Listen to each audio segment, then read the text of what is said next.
So, welcome back to the channel, everyone. Welcome back. Hope you guys have a great day, a fantastic week, everything in between. Welcome back to the channel. I love you all. So, what's up, guys? I'm Gyp. Welcome back. Like I said 1,000 times already.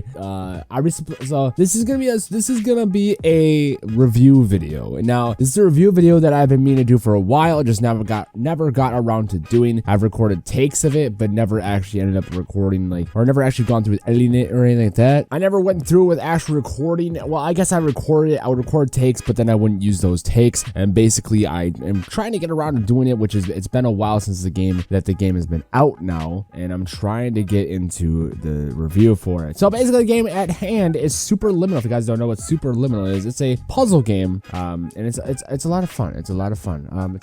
So basically what we're gonna do is we're gonna talk about it, and yeah, this is scripted. I'm gonna go a little bit off script as well because I don't know. So perception is reality. So the description of the game on Steam is perception is reality. In this mind-bending first-person puzzler, you escape a surreal dream world through solving impossible puzzles through the ambiguity of depth and perspective. So basically, the game is all about perspective. You know, it's all about perspective, and you know, it's a good game. I really liked it. I really like it, and it took me about 5 hours to complete, or roughly 3, I want to say, or something. I don't know. I was streaming it when I did it, so it was like I was also getting distracted by chat and stuff like that in the process. So it took me about 3 days to complete 3 different streams, and I don't really know exactly how long it took me to do, but it did take me a little bit. But there's speedruns out there of people doing it in 23-ish minutes, which is crazy to me, but you know, whatever, to each their own. So Superliminal challenged me to challenge me, but that's because I'm not very smart. If you guys don't know what Superliminal is, it's a puzzle game where basically you work through these levels and try to figure out the puzzles in each level to get to the next room. My rating is a 10 out of 10, which I actually ended up changing towards the end. Rating is a 10 out of 10. Here's why. I love puzzle games because they get you thinking and get your brain going. I am not saying I'm really smart, but I do like puzzles to make me feel smarter. The game is based around perspective and makes you try to find a way out of each room, with each room having its own unique way out of the room. This can vary from moving something like a box to making yourself smaller with a doorway. There are also different challenges you can do from the community with only so many moves, clicks, or objects. Also trying to get around different obstacles than the original game has. So like I said, or like I just said, like there's the community has made, you know, the Superliminal community has made some maps that it's a challenge. Other challenges, you know, they make you try to think more and try to think more outside the box in a sense and stuff like that.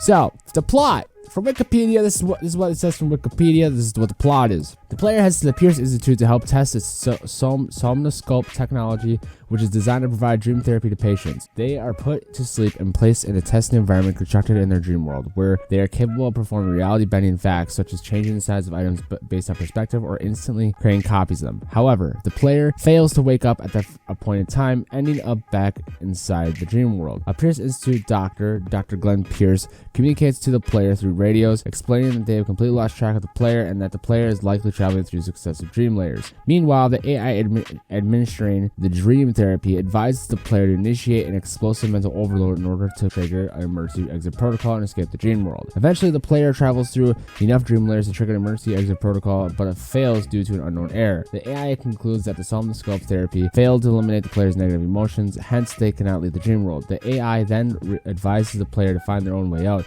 With the player now trapped, the dream world becomes increasingly surreal. Eventually, the player creates a dream paradox and ends up in the realm of white space where all sense of reality is lost. The player is eventually able to navigate their way out of the white space, and Dr. Pierce congratulates them, revealing that the entire journey occurred was just as planned, as it was a hidden test to see if the player could solve the problems by viewing things from every different perspective, which will help them grow as a person. Dr. Glenn also advises that even though the test occurred in the dream world, everything the player learned is as real as they wanted it to be. The player then returns to the room where they began in, where Dr. Pierce tells them to wake up. The score I give the plot is a solid 9 out of 10. Now, basically, this is a really good plot. It just really kind of makes you think of like your issues at hand in real life, which I will talk about this a little bit later in my overview. So, moving on to the gameplay. This gameplay it's awesome. also, the explanation is also from Wikipedia, taken from Wikipedia. Superliminal is a puzzle game played from the first-person perspective. The player character is a participant in the dream world or dream therapy program, but during the study, the character becomes trapped during the cycle and is guided by the voice of the study's overseer, Dr. Glenn Pierce, on how to escape the dream. Most puzzles involve traversing through a series of rooms to reach their exits. The exit door may be closed and require a button to be held down to open, or atop a higher platform out of reach, or may not be immediately visible. I'm sorry, I have like a 5th grade reading level. Leave me alone, guys. And this is also, it's also weird for me to read from a script like this. I haven't done this in a while. I don't usually do this, but yeah. I don't know. Anyways, moving on. To reach the exit, the player can manipulate certain objects in the game world. The bulk of such interactions are based on the use of forced perspective. The player can pick up a waist-high cube, which is then kept at its apparent current size from the player's perspective. The player can look elsewhere around the room with the cube maintained in the same viewpoint and drop that cube at that location at the furthest distance observed, where the cube will scale up or downwards in size based on the new perspective. Taking the waist-high cube and looking downwards towards the floor when dropping it will make the cube shrink in size, while looking upwards towards the ceiling and dropping will make it grow large. This process can be repeated indefinitely, allowing the player to manipulate these scalable objects as to create platforms to reach the exit or clear obstacles blocking them. Some things can be a bit confusing, but once you get it, it makes you think, wow. Score for this gameplay: 9 out of 10. Yeah, gameplay is pretty good. All right, so graphics. I'll do a whole overview, like I said, in a second. I'm just going through my script. I'm like trying to use my script because I don't normally do a script, and I'm trying to actually go through my script for once. And I wrote the script like a year ago, literally when I was gonna do this video, but never ended up doing it.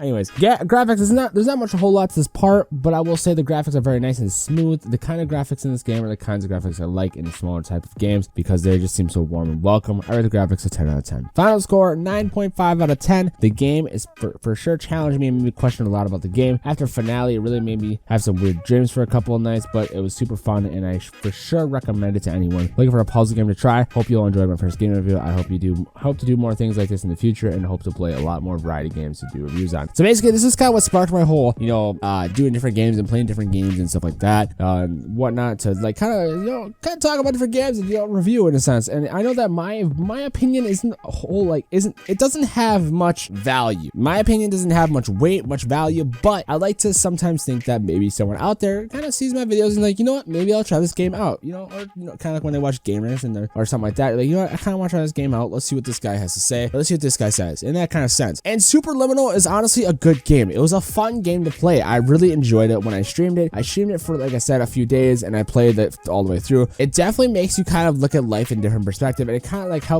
looks at you, or not looks at you. It kind of like helps you like look at your life and look at all your battles and stuff like that in different perspectives, and it kind of like makes you think that everything is different from different perspectives. What seems so big, what seems so world-ending to you could be not so world-ending to you. And if you look at it from a different perspective, and if you kind of look at the grand scheme of things, and stuff like that. So it's just a great game to help you think and to help you kind of like look at different perspectives and kind of like get a different view on things in a sense and stuff like that. And it's a fun game. I really enjoyed the game. Like I said, I gave it 9.5 out of 10. It's a good game, and I really really recommend it to people who love puzzle games because it's just a good puzzle game. I enjoyed it. I think you guys will too. The ending's a little bit trippy. I'm not gonna tell you that ending because I don't want to spoil it, but the ending's a little bit trippy, and it was a lot of fun to play on stream. I had a few people in stream when I was playing it, and it was a lot of fun. I hope to do more videos like this in a sense, and I hope you guys enjoyed. I hope I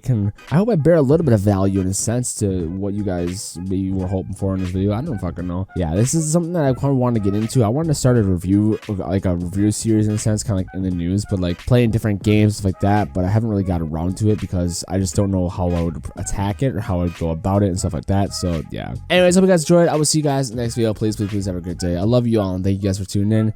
And yeah, this is Gyp and I'm out. Peace. Yeah, therapy sessions to deal with the stress, cause the pain doesn't stop once you got a blue check. Think that I give a fuck about the drama when there's generational trauma. My fam doesn't want to address people I've never met, try to come for my neck. Guess I'm easy to hate, but I'm hard to offend. You see, we can spend all of our time searching alternate timelines and still wouldn't find one where we become friends.